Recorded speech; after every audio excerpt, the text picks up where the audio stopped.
Hello, friend. Shane Vozar here doing a movie review. And today I'm going to review the movie Creep 2. Uh, it's the sequel to the movie Creep that was put out by Blumhouse. And I saw it on Netflix a little while ago. I made a video review of that one too. The first one was very scary, very intense, kept you on the edge of your seat the whole time. Uh, the sequel is just as good and a great sequel. The premise of the story is it's this guy who posts ads on Craigslist that he'll pay $1,000 for a videographer to come to his house and make an interview style video with him. And he, but it turns out that he's actually like a psychopath and like a stalker and just a real kind of crazy guy. And so that's what makes it so scary. And then in this one, it's a young woman whose name was Sarah, and she was played by a great actress, I thought, who did a great job in the show. And in this movie, she's a she does a reality show where she meets men on the internet and interviews them for this show called Encounters. And but she's talking about how much it sucks and what a failure her show is and all this. It doesn't say if it's a YouTube show or what, but anyways, nobody's watching. Then she reads this ad, and the guy's saying like, "Do you like Interview with a Vampire?" Kind of implying that it's like a spooky job or something to interview this guy.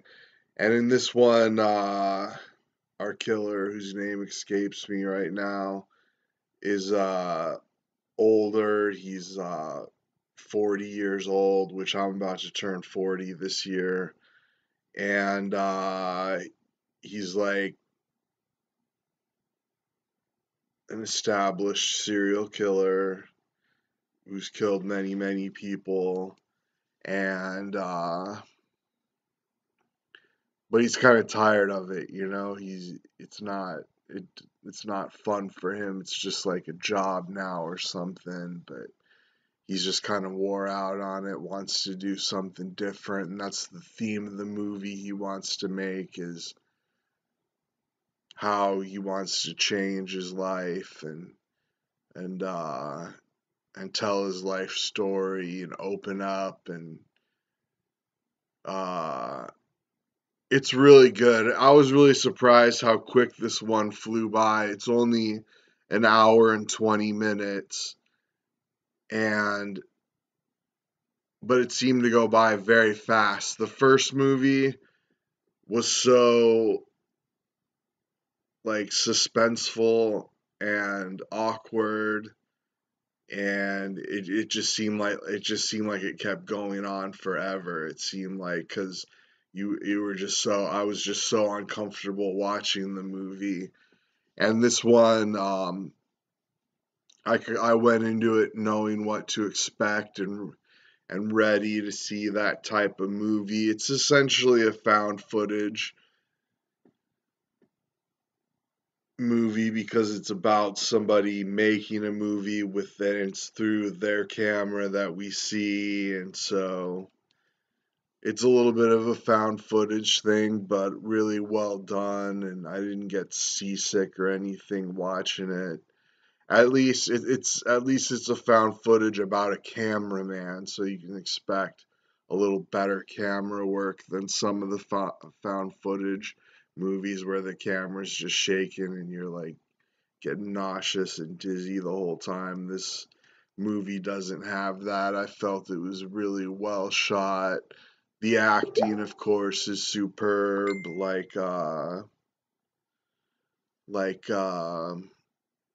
like the first one, the acting really shines out, and it's the kind of movie that's kind of depends on the acting. It's all hinged on how well it can be acted, and both actors in the film do an excellent job.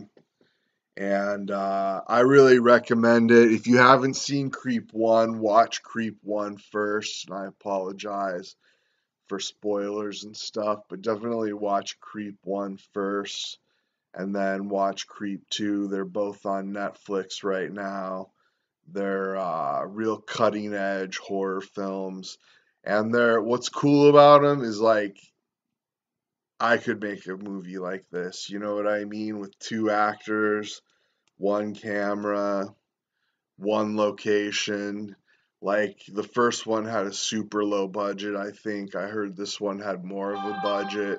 And I've been excited about this one too. I heard about it. I read an article that it got greenlit and that they were gonna make it, and I got really excited. So I'm really glad it came to Netflix. And my friend Jonas, my Facebook friend Jonas, who's a comedian in New York, told me in his update status that this movie Creep 2 was on Netflix, and I'm so glad I got to watch it. But definitely check out part 1, then part 2, and they're really great. And please leave a comment and a like. And thanks so much for watching.